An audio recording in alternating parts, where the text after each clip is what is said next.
Learn computer with Argus Academy. With Argus Academy. तो CSS का basic full form क्या है? Cascading style sheet.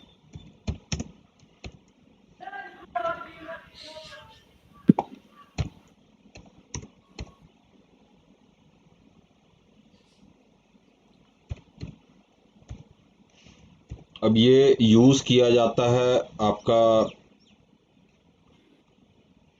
कोई भी वेब पेज को स्टाइलिंग या डिजाइनिंग करने के काम में। ठीक है, तो अब इसमें हम लोग सबसे पहले देखते हैं टाइप ऑफ CSS। जिस हिसाब से CSS हम लोग लिखते हैं उसके हिसाब से क्या क्या टाइप होता है। तो सबसे पहला होता है एम्बेडेड CSS। एम्बेडेड CSS का मतलब हो गया कि CSS का जो भी कोड रहेगा वो टैग के साथ लिखा हुआ रहेगा। CSS code is written within same tag of within same tag।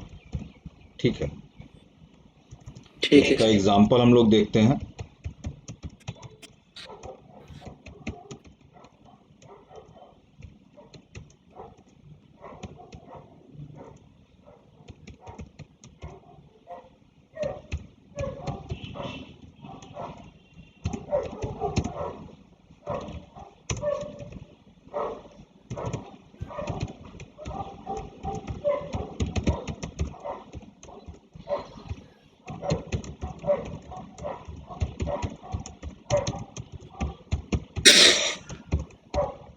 अब यहाँ पे हम लोग एक टैग देते हैं H1 टैग। इसमें हम लोग लिख देते हैं ऑर्गस। देन हम लोग एक डिव डालते हैं, इसमें भी हम लोग लिखते हैं ऑर्गस। तो डिव एक ब्लॉक हो गया जिसमें हम लोग इमेज या टेक्स्ट रख सकते हैं। उसी तरीके से एक स्पैन भी होता है, इसमें भी हम लोग टेक्स्ट और ये इमेज रखा जा सकता है।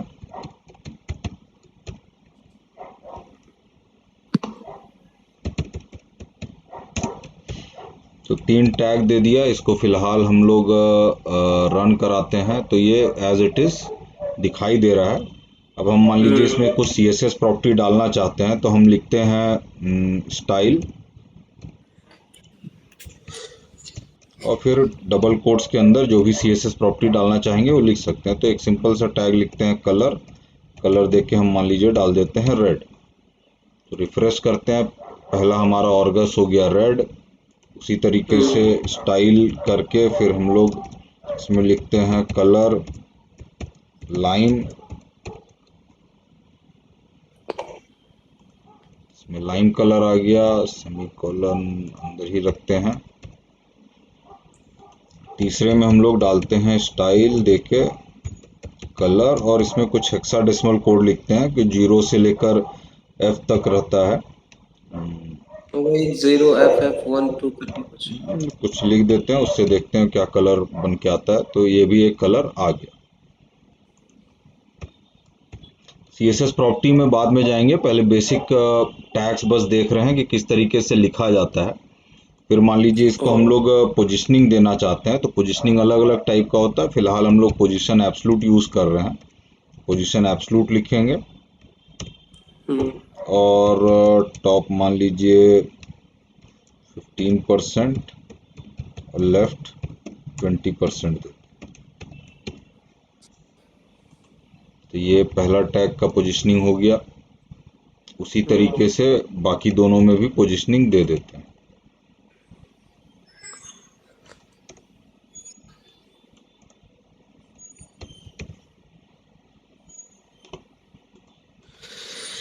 नेक्स्ट का पोजिशनिंग हो गया एंड लास्ट वाले को देते हैं। इसमें टॉप की जगह हम बॉटम ले लेते हैं।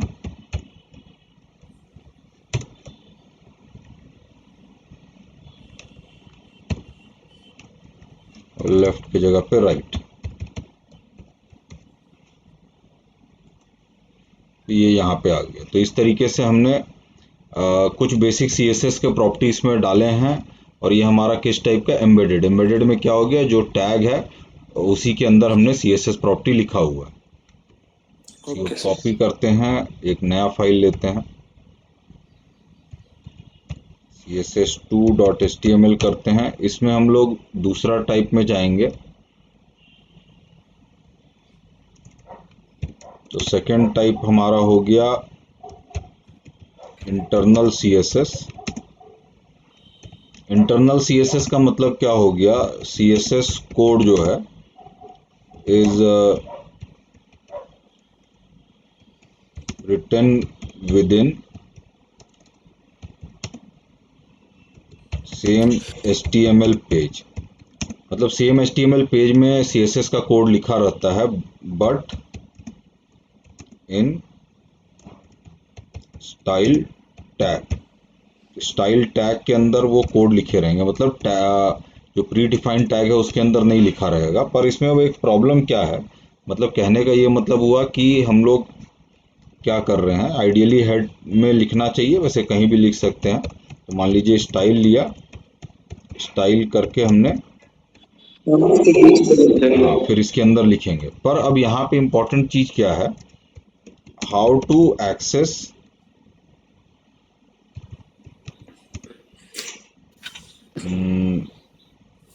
HTML पार्ट और how to link HTML part with CSS। तो कैसे एक्सेस करेंगे या लिंक करेंगे, मतलब कि किस चीज में आप लगा रहे हैं वो कैसे करेंगे। तो अगर मान लीजिए पहला, इफ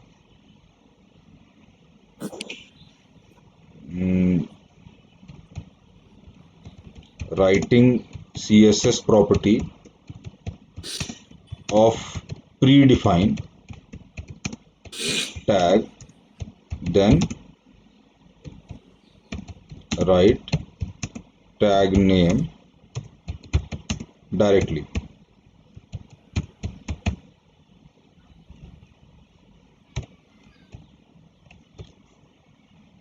जैसे कि मान लीजिए डायरेक्टली H1 लिख दीजिए, या फिर div लिख दीजिए, या फिर CSS लिख दीजिए।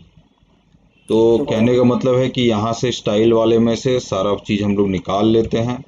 अब ये हमारा किस में है, H1 में है। करली ब्रेसेस दिया, इसमें सारा कोड डाल दिया, ब्रैकेट बंद कर दिया। तो यहाँ पे हम लोग को ये CSS डालने की ज़रूरत नहीं है। उसी तरीके से दूसरा हमने किया, हमने ये लिखा div, ब्रैकेट दिया, पेस्ट कर लिया, ये कर लिया। एंड अगला जो है हमारा स्पैन,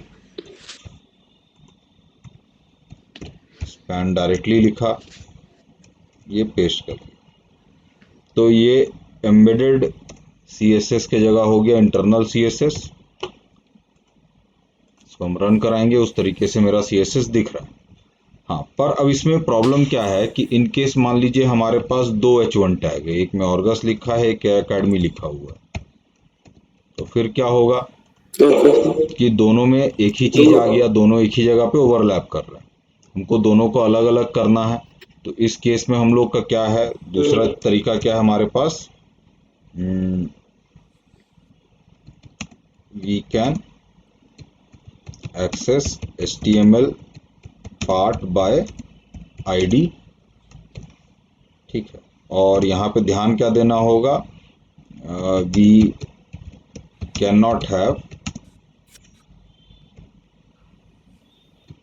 टू और मोर ID नेम सेम। ठीक है, और इस केस में ID is written with hash sign. ठीक है, तो जैसे मान लीजिए हम लोग लिखेंगे हैश x लिख सकते हैं, एंड उसके अंदर फिर जो भी प्रॉपर्टी होगा वो लिखेंगे। तो मान लीजिए हम लोग यहाँ करते हैं हैश ये ID दे देते हैं, ID में हम लोग R दे देते हैं पहले वाले के लिए, और ID में हम लोग T दे देते हैं दूसरे वाले के। तो मान लीजिए हम एक का पोजीशनिंग दोनों का अलग अलग रखना चाहते हैं, फॉन्ट कलर और पोजीशन एब्सोल्यूट तो दोनों में रखेंगे, तो उसको वैसे ही रहने देते हैं। अब हैश आर करके हम लोग पहले का प्रॉपर्टी लिख देते हैं और टी करके दूसरे का लिखते हैं। इसका में क्या करते हैं, लेफ्ट थोड़ा हम लोग बढ़ा देते हैं, इसमें 50 कर देते हैं। ओके तो ये दोनों अलग अलग हो गया। तो एक तरीका तो है आईडी यूज करने का, ठीक है। उसके अलावा फिर क्या है, दूसरा तरीका क्या है, we can use class. Class का यूज कर सकते हैं। अब इसमें क्या है, we can have multiple class. हम लोग मल्टीपल क्लास यूज कर सकते हैं सेम नाम का। तो क्लास नॉर्मली तब यूज कर लेता है आदमी जब एक ही चीज का मल्टीपल चीज देना होता है। तो क्लास इज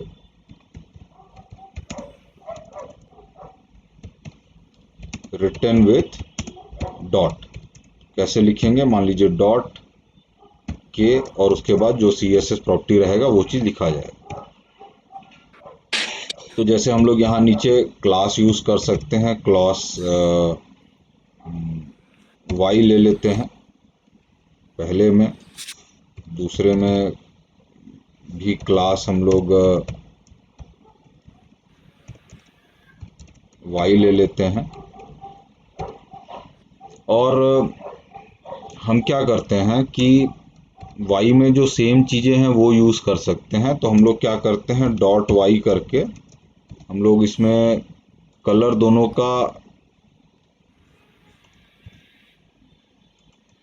लाइन डाल देते हैं एंड साथ में फॉन्ट साइज जो है वो 20 px दे देते हैं। अब इसके अलावा हम चाहते हैं कि पोजीशन दोनों का अलग अलग रहे, तो ये जो फिलहाल हमने ये प्रॉपर्टी y में कॉमन प्रॉपर्टी डाल दिया और फिर आईडी यूज करते हैं हम लोग, मान लीजिए W1 एंड दूसरे का आईडी W2 यूज करते हैं। तो हैश से डिनोट करेंगे W1 को और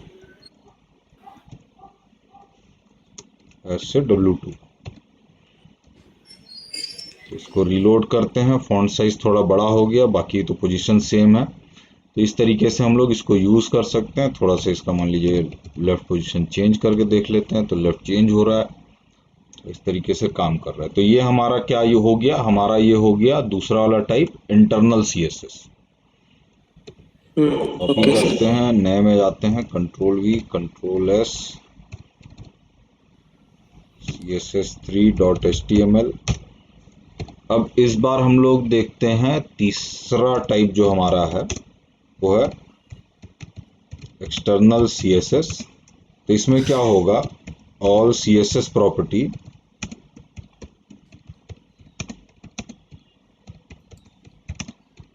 तो सारा CSS प्रॉपर्टी हम लोग क्या करते हैं, उसको अलग से एक दूसरे पेज में लिखते हैं। Is written with in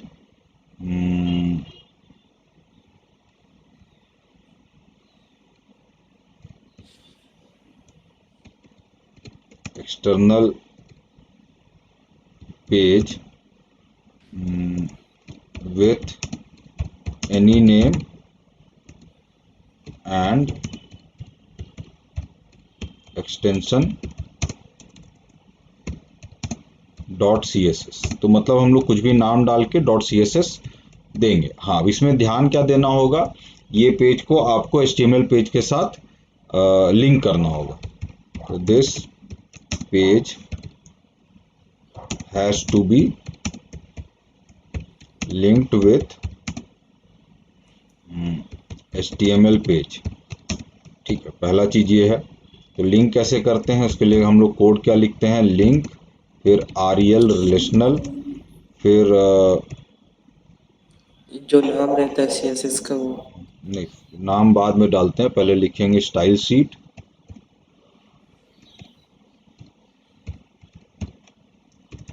and फिर HREF में हम लोग लिखेंगे फाइल का नाम। तो जैसे मान लो ऊपर हम लोग एक फाइल का नाम दे देते हैं abc.css, तो उस तरीके से यहाँ पे हम लोग abc.css यूज करेंगे। अब इसका फ़ायदा क्या हो गया, इसका फ़ायदा ये रहेगा कि अगर मान लीजिए मल्टीपल पेजेस हैं और सेम टाइप का प्रॉपर्टी आप यूज़ करना चाहते हैं हर पेज में, तो फिर आप इसको यूज़ कर सकते हैं। तो ये इसका एडवांटेज हो जाता है। तो इस केस में क्या करते हैं, ये जितना CSS पार्ट है हम लोग ये सेलेक्ट करते हैं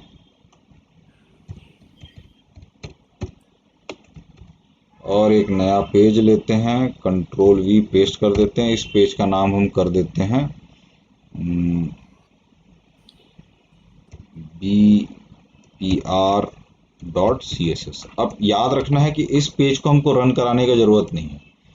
हाँ, अब इस पेज में ये स्टाइल टैग का कोई काम नहीं है, इसको फिलहाल हम हटा देते हैं। इसको जब हम रन कराएंगे तो हम देखेंगे कि मेरा जो HTML पार्ट है वो ऐसे ही ब्लैंक दिखाई दे रहा है, उसमें हमारा वो CSS प्रॉपर्टी नहीं आ रहा है। तो CSS प्रॉपर्टी को हमको क्या करना होगा, लिंक करना होगा। तो उसके लिए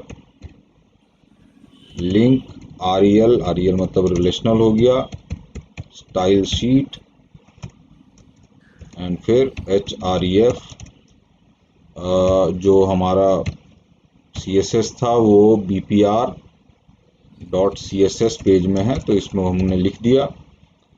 एंड अब हम दोबारा से पेज रीलोड करते हैं तो हम ये दिख रहा है कि हमारा वो CSS पार्ट इसमें आ चुका है। थोड़ा बहुत चेंजेस करके हम देखते हैं कि वो काम कर रहा है कि नहीं। कलर लाइन की जगह इसको ग्रीन दे देते हैं, फॉन्ट साइज जो है 20 की जगह 40 कर देते हैं और रीलोड करते हैं तो ग्रीन कलर हो गया, फॉन्ट साइज भी थोड़ा बड़ा हो गया। तो इस तरीके से ये बेसिकली काम करता है। तो ये हमारा हो गया 3 टाइप ऑफ CSS जिस तरीके से हम लोग लिखते हैं। ठीक है, तो इस तरीके से ये काम करता है। क्लियर है ये?